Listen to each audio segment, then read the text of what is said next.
муассисаҳои томактабӣ нахустин муҳити иҷтимоӣ барои кӯдакон мебошанд. дар ин макон онҳо муҳаббат, муошират, кор дар гурӯҳҳо ва дӯстиро меомӯзанд. омӯзгорону мураббияҳои боғчаҳо ҳамчун роҳбаладони нахустини ҳаёти ҷамъиятии кӯдак нақши муҳим гузошта тавассути бозӣ, суруд, рақс, шеър ва фаъолиятҳои омӯзишӣ истеъдоду қобилияти кӯдаконро ривоҷу равнақ медиҳанд. кӯдакон ба муҳити солим, муҳаббат ва диққати пайваста ниёз доранд. бинобар ин ҳукумати мамлакат ба рушди муассисаҳои томактабӣ ҳамчун заминаи асосии таҳсилоти ҷомеаи тоҷикистон диққати аввалин дараҷа дода, марҳила ба марҳила фароҳам овардани шароити мусоиду созгорро баҳри наслҳои имрӯза пеша намудааст. солҳои охир дар мамлакати соҳибистиқлоли мо бо ҳидояту роҳнамоиҳои сарвари маҳбуби кишвар, пешвои миллат, президенти ҷумҳурии тоҷикистон муҳтарам эмомалӣ раҳмон ва саҳми ҷомеа муассисаҳои томактабӣ рушд меёбанд. шароити онҳо беҳтар мегардад ва барномаҳои таълимии муосир ҷорӣ карда мешаванд.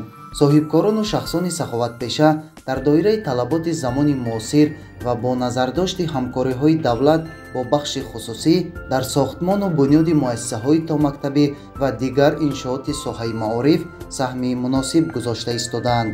дар ин росто аз ҷониби мақомоти иҷроияи ҳокимияти давлатии шаҳри турсунзода низ баҳри иҷрои дастуру супоришҳои сарвари давлат, татбиқи барномаҳои давлатӣ, ислоҳоти соҳаи маориф, рушди инфрасохтори деҳот ва фароҳам овардани шароити мусоиду муносиби таълиму тарбияи насли наврасу ҷавон таваҷҷӯҳи хоса зоҳир карда мешавад. айни замон дар шаҳри турсунзода 22 ширхоргоҳ кӯдакистон фаъолият дорад ки дар 123 гурӯҳ 2728 кӯдак ба тарбияи томактабӣ фаро гирифта шудаанд. ҳамзамон дар назди 90 муассисаи таълимӣ 148 гурӯҳи маркази инкишофи кӯдак фаъолият мекунад ки 3155 нафар кӯдакон ба ин зинаи таҳсилот ҷалб карда шудаанд. имрӯз таваҷҷӯҳи ҳукумати ҷумҳурии тоҷикистон, махсусан таваҷҷӯҳи президенти мамлакат, асосгузори сулҳу ваҳдати миллӣ, пешвои миллат муҳтарам эмомалӣ раҳмон нисбати муассисаҳои томактабӣ ва фарогирии кӯдакон ба соҳаи томактабӣ хеле зиёд аст. дар шаҳри турсунзода то ба давраи мустақилияти ҷумҳурии тоҷикистон ҳамагӣ 10 муассисаи томактабӣ фаъолият менамуд. баъди мустақилияти ҷумҳурии тоҷикистон бо дастуру супоришҳои муҳтарам эмомалӣ раҳмон дар шаҳри турсунзода 12 адад муассисаҳои томактабӣ ҳам давлатӣ, ҳам хусусӣ сохта ба истифода дода шуд. ин ҳам бошад моро бениҳоят хушнуд мегардонад ки имрӯз зери ғамхории муҳтарам президенти ҷумҳурии тоҷикистон соҳаи маориф қарор дорад. дар соли 2024 4 муассисаи таҳсилоти томактабӣ, аз он ҷумла 1 муассисаи давлатӣ, муассисаи томактабӣ ва 3 муассисаи хусусии томактабӣ сохта ба истифода дода шуд. муассисаҳои сохташуда муассисаҳои замонавӣ буда, бо таҷҳизотҳои замонавӣ оро дода шудааст. махсусан мо имрӯз мураббиён ва омӯзгорони шӯъбаи маорифи шаҳри турсунзодаро водор месозад ки баҳри ғамхориҳои пешвои миллат, баҳри ғамхориҳои ҳукумати ҷумҳурии тоҷикистон нисбат ба соҳаи маориф рафти таълиму тарбияро дар муассисаҳои томактабӣ ҷоноб намоем. тибқи дастуру супоришҳои президенти мамлакат дар ҳар як деҳа ки дар он ҷо 100 нафар аҳолӣ зиндагӣ мекунад, бояд 1 муассисаи томактабӣ сохта ба истифода дода шавад. тибқи нақшаи шаҳри турсунзода имсол 7 адад муассисаҳои таҳсилоти томактабӣ барои 1012 нафар сохта ба истифода дода мешавад. дар айни замон то охири соли 2025 6 адад муассисаи томактабӣ сохта ба истифода дода мешавад.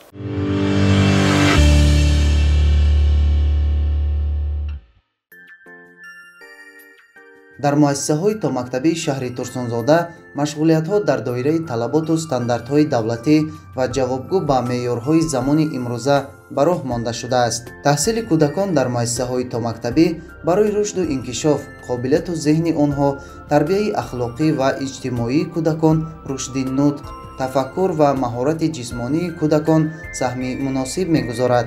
зеро ин зинаи таҳсил кӯдаконро ба зинаи таҳсилоти умумӣ омода менамояд ва дар замири онҳо эҳсоси ватандӯстӣ, хиштаншиносӣ, ифтихори миллӣ ва эҳтиром ба фарҳангу забони модариро бедор менамояд. ман Зиннатой Шамсиддин, мураббия дар муассисаи таҳсилоти томактабӣ рақами 6 дар шаҳри Турсунзода дар деҳаи Тойчӣ мебошам.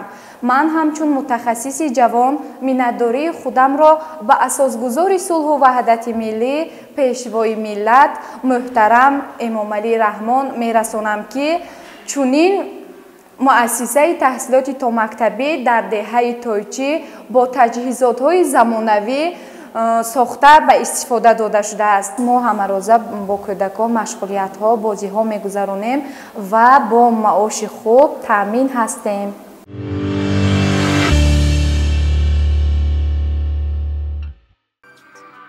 мураббияҳо барои тарбияи дурусти кӯдакон аз имкониятҳои мавҷуда истифода мебаранд. бо завқу салиқаи хеш аёниятҳоро омода месозанд то кӯдакон аз онҳо дар раванди машғулиятҳо босамар истифода баранд. кӯдакон дар боғчаҳо ва ширхоргоҳ кӯдакистон таҳти ғамхории доимӣ ва парастории омӯзгорону мутахассисони соҳа қарор доранд. дар шароити рушди босуботи ҳамкориҳои байналмилалӣ ва вусъат ёфтани ҳамкории Тоҷикистон бо ҷомеаи ҷаҳонӣ, талабот ба мутахассисоне ки сатҳи касбияти баланд дошта забонҳои хориҷӣ махсусан русӣ ва англисиро хуб медонанд, рӯз ба рӯз меафзояд. бинобар ин дар муассисаҳои томактабии мамлакат омӯзиши забонҳои хориҷӣ низ ба роҳ монда шудааст, ки барои беҳтар намудани сатҳи забондонии кӯдакон мусоидати фаъол менамояд.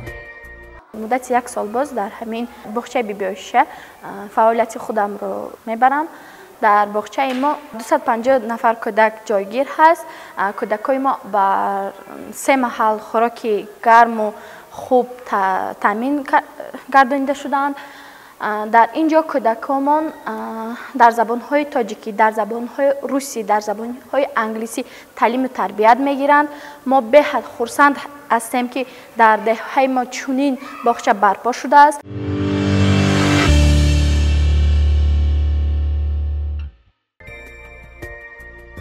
дар баробари мутобиқгардонии раванди таълиму тарбияи томактабӣ ба стандартҳои ҷаҳонӣ, ҳоло дар мамлакат сохтмони муассисаҳои нави томактабӣ рушд намуда истодааст. таи чанд соли охир фарогирии кӯдакони синни томактабӣ ба таълиму тарбия аз ҳисоби сохта ба истифода додани биноҳои наву замонавии дорои шароиту имконияти зарурӣ рӯ ба афзоиш ниҳодааст. бо назардошти аҳамияти муҳим доштани таҳсилоти томактабӣ ба инкишофу қобилияти кӯдакон, роҳбари давлат муҳтарам Эмомалӣ Раҳмон пайваста дар баромадҳояшон таъкид менамоянд, ки ҳукумати мамлакат ба вазъи муассисаҳои томактабӣ таваҷҷӯҳи хоса дорад, зеро нахустин фаҳмишҳои кӯдакон дар бораи муҳит ва ашё маҳз дар ҳамин зинаи таҳсилот шакл мегиранд. тавре ҳангоми суханронӣ дар дарси сулҳ, сарвари давлат муҳтарам Эмомалӣ Раҳмон иброз доштанд, афзоиши босуръати аҳолӣ талаботи ҷомеаро ба таҳсилоти томактабӣ сол ба сол афзоиш дода истодааст. бинобар ин роҳбарону вилоятҳо ва шаҳру ноҳияҳо, инчунин вазорату идораҳои дахлдорро водор намуданд, ки бунёди муассисаҳои томактабӣ ва таъсиси шаклҳои алтернативии фарогирӣ ба зинаи томактабиро густариш бахшида, иҷрои талаботи стратегии миллии рушди маорифро дар хусуси то соли 2030 ба 50% расонидани фарогирӣ ба таҳсилоти томактабӣ таъмин намоянд. сармоягузорӣ ба бунёди муассисаҳои томактабӣ сармоягузорӣ ба ояндаи миллат аст, зеро кӯдакон дар ин зинаи таҳсилот нисбатан зираку ҳушёр ва боодобу соҳибмаърифат ба воя мерасанд. мақомоти иҷроияи ҳокимияти давлатии шаҳри Турсунзода низ ҷиҳати иҷрои дастуру супоришҳои роҳбарияти олии кишвар дар доираи нақша чорабиниҳо бахшида ба ҷашни 35-солагии истиқлоли давлатӣ бунёди муассисаҳои томактабиро низ аз авлавиятҳо қарор доданд. ҳоло дар шаҳр сохтмони 7 муассисаи томактабӣ идома дошта, 2 адади он дар маркази шаҳр, ки ҳар кадомаш 300 нафари кӯдаконро ба таҳсилоти томактабӣ фаро мегиранд, бунёд гардида истодааст. дар ин росто дар деҳоти шаҳр низ бо саҳми соҳибкорону шахсони саховатпеша ва дигар шахсони эҳсонкор бунёди 5 муассисаи томактабии дигар ҷараён дорад ки то охири соли 2025 мавриди баҳрабардорӣ қарор дода мешаванд. бахшида ба ҷашни 35-солагии истиқлолият дар шаҳри Турсунзода тибқи нақша 459 адад иншооти таъйинотшон гуногун ба нақша гирифта шудааст ки аз ин шумора то ин ҷониб 323 адад иншооти таъйинотшон гуногун ба истифода дода шуд. иншоотое ки ба истифода дода шуданд таъйиноташон муассисаҳои томактабӣ, бинои истиқоматӣ, марказҳои хизматрасонӣ, майдончаҳои бозиҳои кӯдакона, таъмири роҳҳо, кашидани хатҳои обҳои нӯшокӣ, боғчаҳо. дар маркази шаҳр тибқи лоиҳа муассисаҳои томактабӣ, боғчаҳои кӯдакона 5 адад ба нақша гирифта шудааст ки айни замон дар иншоотҳои номбаршуда корҳои сохтмонӣ омаром идома дорад. дар иншоотҳои мазкур масолеҳҳои сохтмонӣ ватанӣ ва хориҷӣ истифода бурда мешавад. дар он сохтмонҳое ки корҳои сохтмони айни замон идома доранд, пеш аз ҳама лоиҳаҳое ки мақсад таҳризӣ шуданд, мувофиқатсозӣ шуданд ба экспертизаи давлатӣ супорида, хулосаи мусбии экспертизи давлатӣ гирифта иҷозати корҳои сохтмониро дастрас намуда, корҳои сохтмониро оғоз карда истодаанд. аз тарафи мутахассисони бахши сохтмон мунтазам ҳар рӯз назорат бурда мешавад. рафти корҳои сохтмонӣ, маҳсулотҳое ки истифода мебаранд, сифати онҳо бо унсури меъморӣ, бо тамоми меъёру қоидаҳои сохтмонӣ ба истифода дода мешавад.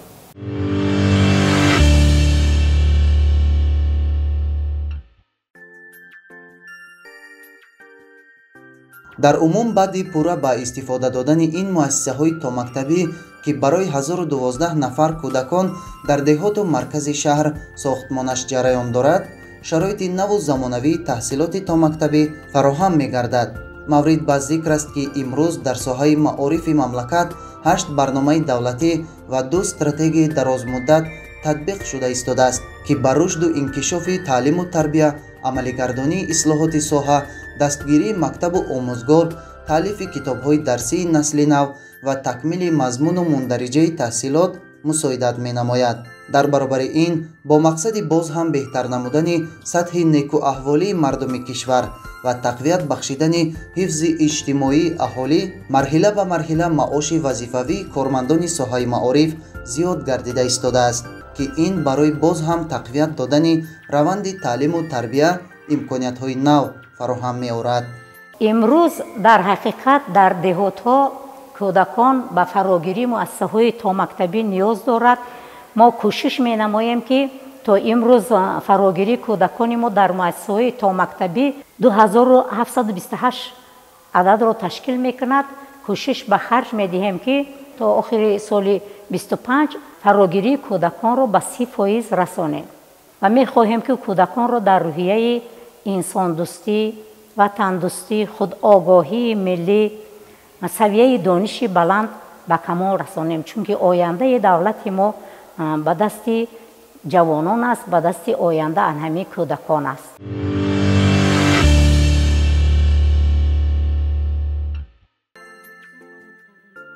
пояи давлат нагардад бемаориф устувор, давлати поянда хоҳӣ рӯй бар мактаб биёр. муассисаҳои томактабӣ барои ривоҷу равнақ бахшидани қобилияту заковати кӯдакон, солимфикру соҳибилм гардидани онҳо ҳиссагузорӣ менамоянд. ҳамчунин ин зинаи таҳсилот кӯдаконро ба зинаи таҳсилоти ибтидоӣ ва миёнаи умумӣ омода карда дар самти мукаммалгардонии дониши хонандагон ва дар ниҳоят соҳибилму соҳибкасб шудани насли ҷавону ояндасози миллат заминаи воқеӣ фароҳам меорад.